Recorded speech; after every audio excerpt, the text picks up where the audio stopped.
शादी के बाद विदाई का समय था। नेहा अपनी माँ से मिलने के बाद अपने पिताजी से लिपटकर रो रही थी।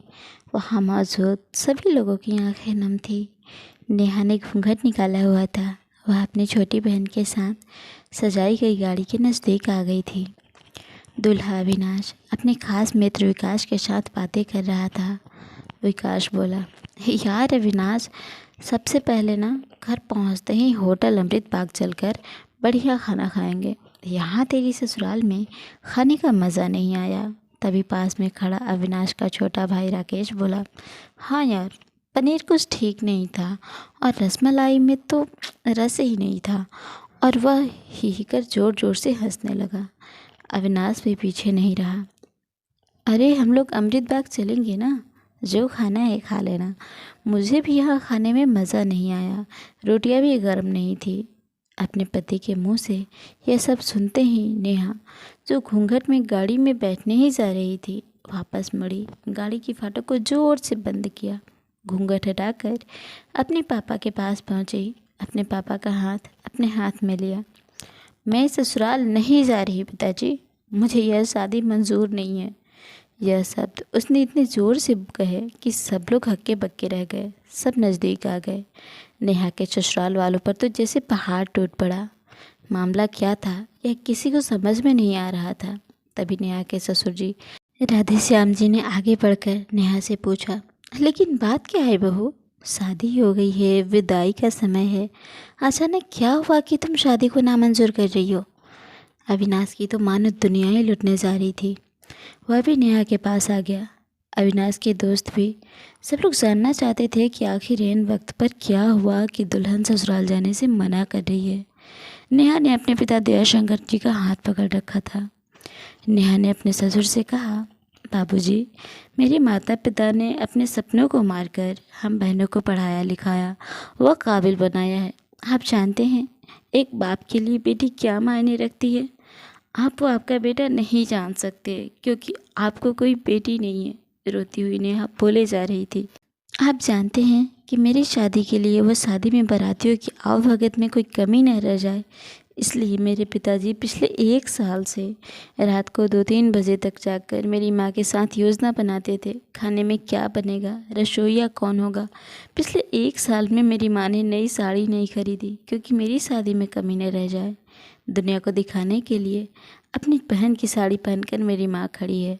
मेरे पिता की इस 150 रुपये की नई शर्ट के पीछे बनियान में 100 छेद है।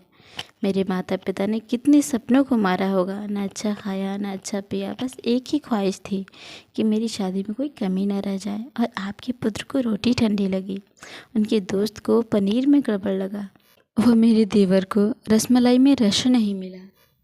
इनका खिलखिलाकर हंसना मेरे पिताजी के अभिमान को ठेस पहुंचाने के समान है। नेहा हाँफ रही थी। नेहा के पिताजी ने रोते हुए कहा, लेकिन बेटी, इतनी छोटी सी बात। नेहा ने उनकी बात बीच में काटी।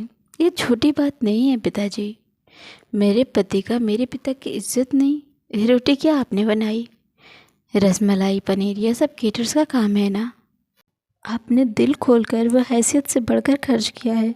कुछ कमी रही तो वह केटर्स की तरफ से। आप तो अपने दिल का टुकड़ा अपनी गुड़िया रानी को विदा कर रहे हैं। आप कितनी रात रहेंगे क्या मुझे पता नहीं। माँ कभी मेरे बिना घर से बाहर नहीं निकली। कल से वह बाजार अकेली जाएगी, जा पाएगी। जो लोग पत्नी या बहू लेने आए हैं वह खाने में कमियां निकाल रहे हैं। मुझ में कोई कमी आपने नहीं रखी। यह बात इनकी समझ में नहीं आई। दयाशंकर जी ने नेहा के सर पर हाथ फिराया। अरे पगली, बात का बतंगड़ बना रही है।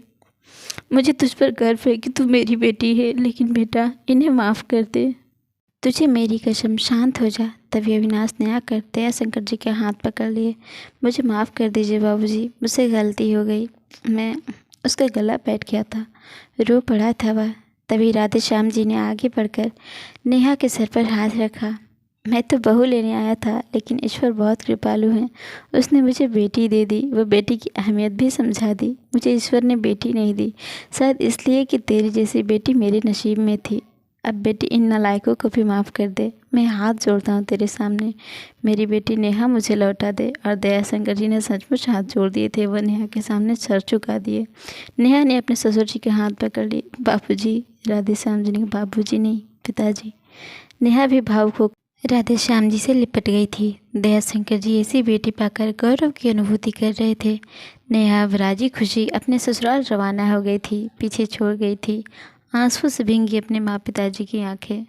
अपने पिता का वह आंगन, जिस आंगन में कल तक वो चहकती थी, आज से इस आंगन की चिड़िया उड़ गई थी किसी दूर प्रदेश में और किसी पेड़ पर अपना घरौंदा बनाएंगी।